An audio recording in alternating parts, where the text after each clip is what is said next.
Assuming. I have a question for you. I want you to think about this. Has the best moment of your life already happened? No. I said think about it.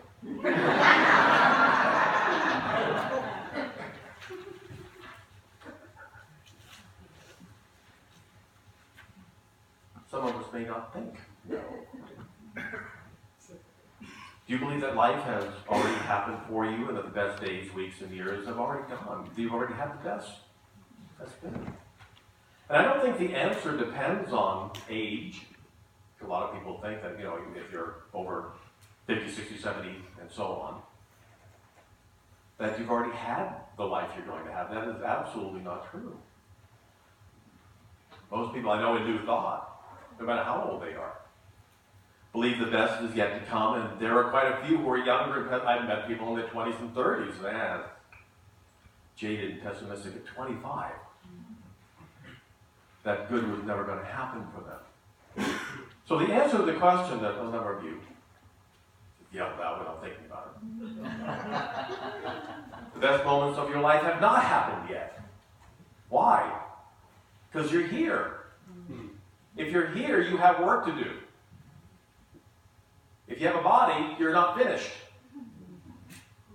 You have things to do here. Even though it seems like this is the end, there's nothing more to know.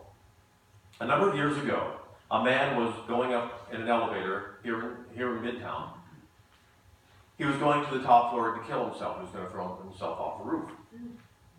And he looked down and he saw a magazine. Little magazine, picked it up. It was the Daily Word. Wow. And the Daily Word said, the best is yet to come. He read what the body of the prayer had to say. He got to the top and he pushed the button for the ground floor. Because he took this as being a message from Spirit, from the universe. He said, I'm not done here yet. And he continued to do the work that he was here, that all of us are here to do. The now moment is where we are, and the now moment is where the power of God is. Right here, right now. And it's right for becoming what you desire, what you have always desired, and perhaps not seen yet in your life. To become the powerful being of God that we really and truly are. So what we as powerful beings say with emotion, faith, and enthusiasm is what is obeyed by the universe.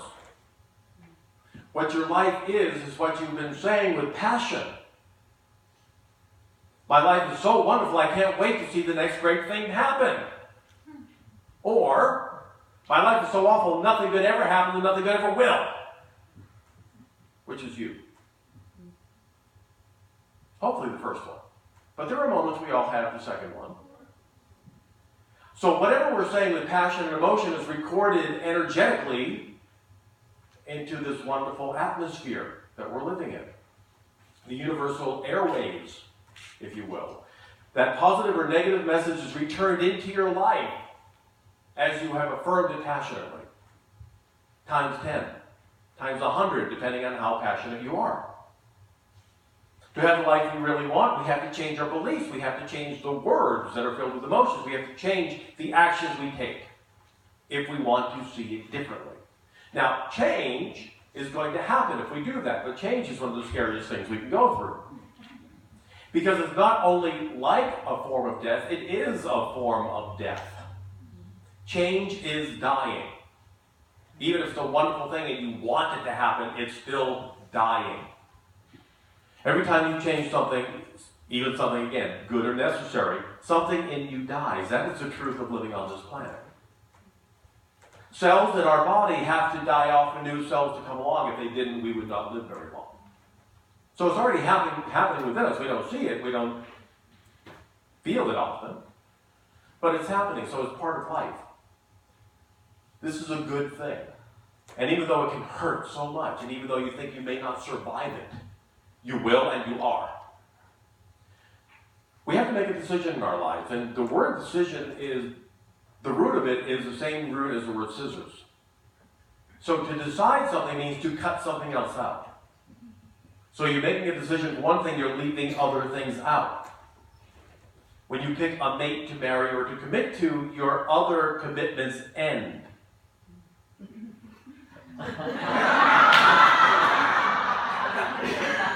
That's the idea. That's the goal.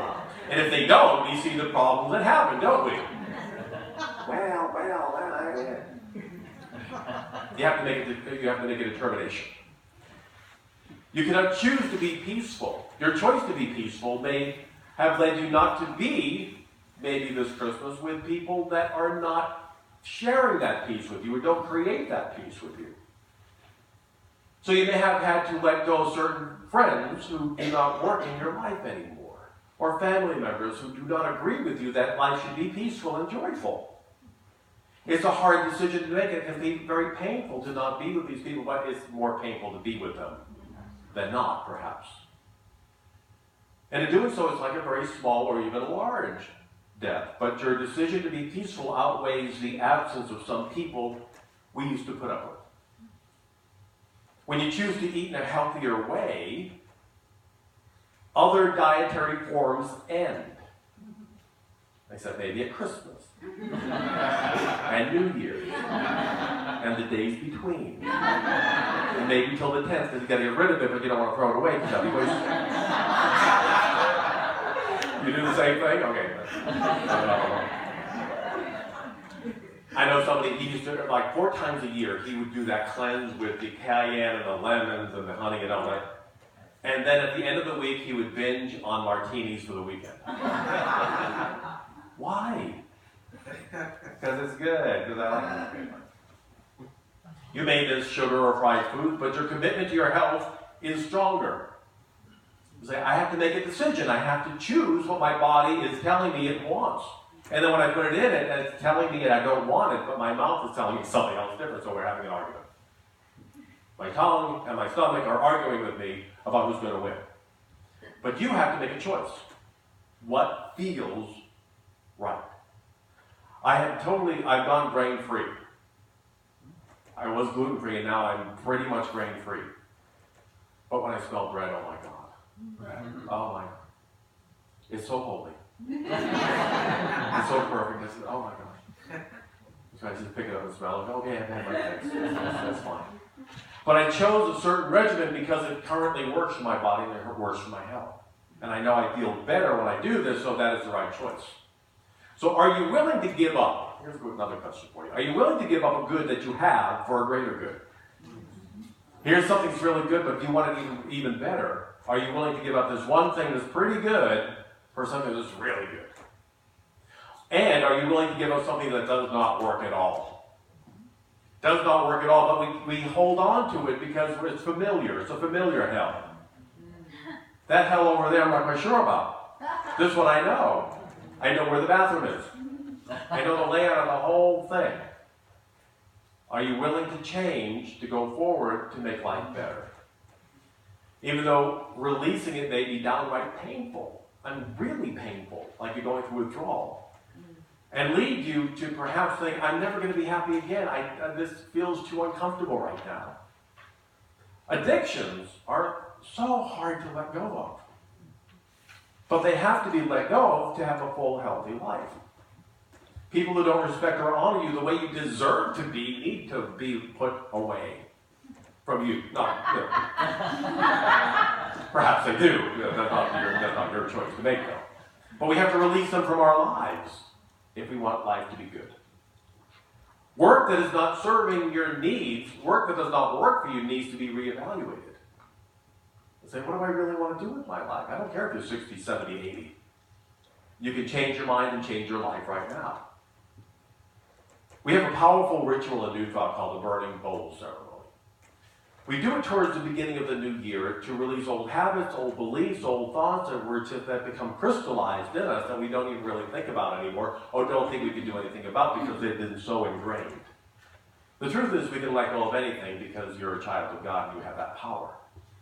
So what I want you to do is that on a small piece of paper, this is very important, don't pick the big one, that's for later. There's a small piece of paper, it feels like tissue paper, almost like tracing paper. When I tell you, don't do anything now. I know you like to jump ahead because you've done this before.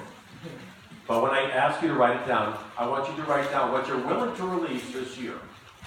What are you willing to release for 2016 in your life? Some things, again, your addiction. What addiction are you willing to let go of? Are you willing to let go of your addiction to sugar? Are you willing to let go of your addiction to complaining? Raise your hand if you don't have one of the little pieces of paper. No, it seems to be someone who doesn't have one of the little ones. Okay, great. Anybody need a pen? We have pens also. Raise your hand if you need a pen. Denise will be coming around. Some other things you might want to release in your life or write down. Your boyfriend or your girlfriend, if you're happier, here's a great way to find out if this is the person you need to let go of. You're happier when they're not around. You feel so much peace, more peaceful and happier, and they go, oh God, they're coming home. That's an indication that it might not be working for you. Releasing time with your family when they make you more anxious than they do happy. Perhaps you just need to not be around that anymore. A diet that isn't working for you, living space that doesn't nurture you.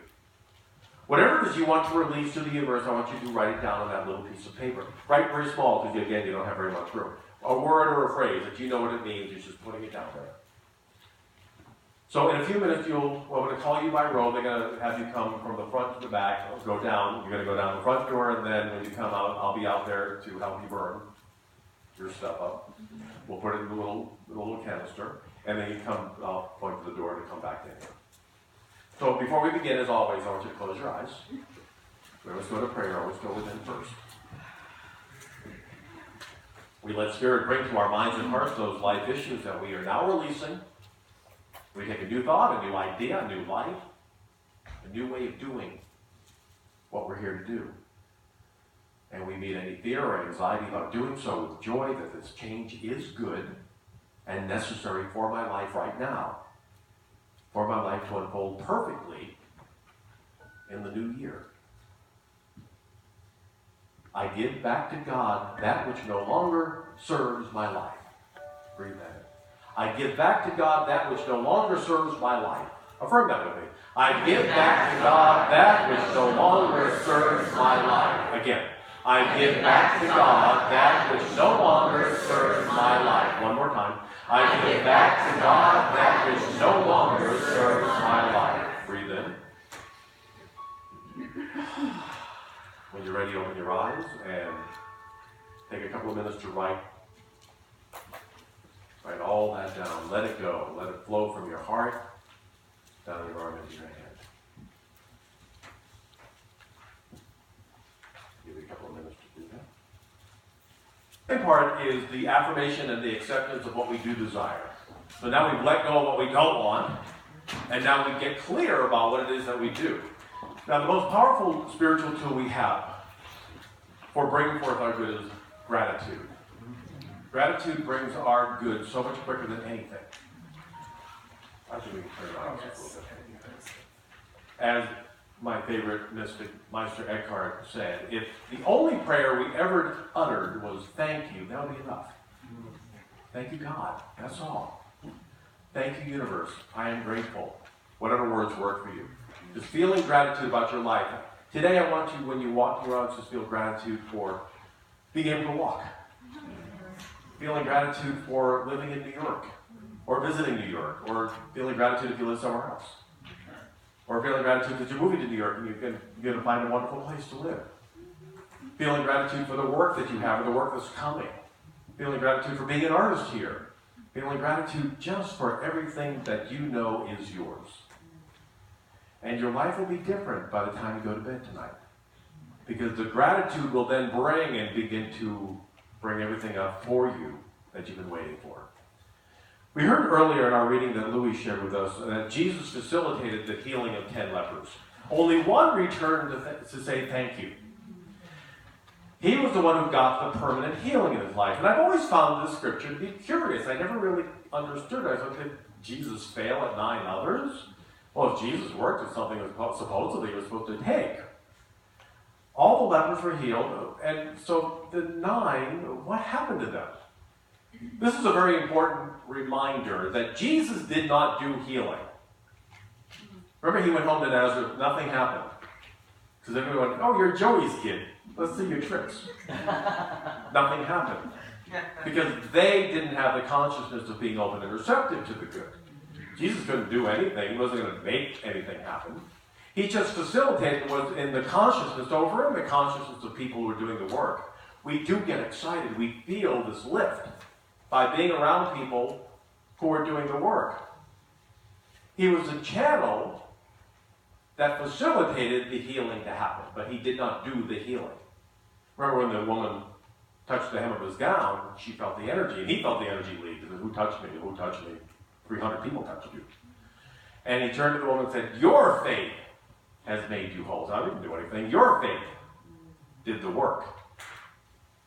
He said, often, he said, I don't do the healing. It's not I, it's God within that does the work. But again, even today, people don't hear that. They worship Jesus. He said, don't worship me. I'm just here to show you how to do this. The gratitude that one leper felt for Jesus' help, he went back to say thank you, helped to make that healing permanent.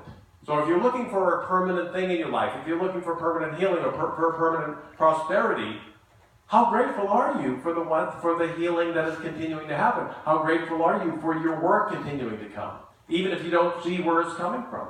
How grateful are you for that wonderful, beautiful, hot mate that's coming into your life? But you're walking around saying, where are you? Are you in this bar? I can pretty much guarantee he's not waiting, and she's not waiting for you in a bar. They're there for another purpose. Drinking. That's all that they're there for. So, are you open and receptive? Are you grateful in advance for everything that you're looking to come forth? Again, our elder brother said, do you want to be healed? Do you want to be prosperous? Do you want to work on Broadway? Is this what you are really looking for? Do you believe this wonderful life can happen for you? Your faith has healed you. I can't do anything if you're not involved. If you're not involved with your healing, your prosperity, and your life, there's nothing I can do about it. Joyful, loving gratitude lifts your divine vibration. That's what happens. When you're joyful, you're lifting yourself up to where spirit is. If you're not grateful, if you look at what you don't have, it's all down here. So lift yourself up to where spirit is working, and you will see it. You will be matching that energy, and it'll come for you that much easier. It'll be here permanently when you know the good is here permanently. Thanksgiving makes your ideas of health and wealth, love, success, and peace a physical reality. It brings it into your physical life. It's just not something that we keep wishing would happen. Wishing is nothing. Wishing is a very low-grade form of hope and faith, but it doesn't really have any energy behind it. So the second part of our New Year ritual is our thank you letter to God, Creative Spirit, the universe, whatever word works for you for spirit is fine. So everybody have a large sheet of paper. If you don't, raise your hand. We'll come around and help you out with that. Everybody has that? Okay. Again, don't write anything until I can get all of what we're talking about. So we're going to date the letter January 1st, 2017. We're scooting ahead a year. In the letter, we're going to write in past tense the good that we're looking to have this year. So we're saying, thank you, Spirit, thank you, Universe, for the wonderful new Broadway show that is coming forth, for the wonderful new career I'm having, for this amount of money that I need to do whatever I'm doing, for feeling physically better, for releasing the cane, for whatever it is that you're looking to have in your life. So some of the things, again, would be health, greater financial flow, success in a chosen career, a mate if that's your desire, no mate if that's your desire. Whatever it is that you're looking for, if you want to lose one, or let it go rather, we don't lose anything. If you want to let it go or gain one, then write it down. Freedom from an addiction that you don't seem to be able to release at this point. Freedom from anxiety or fear, a new home. Whatever it is that you desire, you're going to write down in this. Dear Universe, thank you so much for. You can do a bullet point or you can just write in paragraphs. At the end of that, you're going to seal it in the envelope we've given you. Address it to yourself. Don't address it to me. I mean, it's very interesting to read this stuff. I'm not here to read your stuff. And if you have a stamp to put on it, we appreciate that. And if not, at the end of the year, I'm sure we'll have enough in our bank account to put stamps on that. I'm sure it would be no issue. So if you do have a stamp, we thank you for putting one on or sharing that also. We're going to be praying with you with these. We're going to save these and put them aside and pray with you for the year, and then at the end of the year, we're going to send it back to you. So make sure you have an address, at least maybe your parents or somewhere that you know you're going to be able to receive this in. So again, before we begin, close your eyes. And again, we always take this within a prayer. Feel gratitude. Feel gratitude. Feel love. And feel joy in your mind, your heart, your body, and your life. Feel excited and enthusiastic about God at work. Bring this about perfectly, in the right and perfect way, not your way. But God knows how to do this. So we're releasing it. All we're doing is thanking the universe, thanking Spirit. The universe knows how to do this stuff. Our job is just to be grateful. Breathe in. Let go. When you're ready, open your eyes, and I'll give you about 5 to 8 minutes. When you're done, I ask you to close your eyes and ask your heart if there's anything more to write down, or do I really want this? Am I going to really do it? If you don't really want it, just take it out. I invite you to keep meditative and silent until I call time. And again, if you want to do more work on this, you're more than welcome to take it home with you and finish it there. We can bring it back next week if you'd like to do that.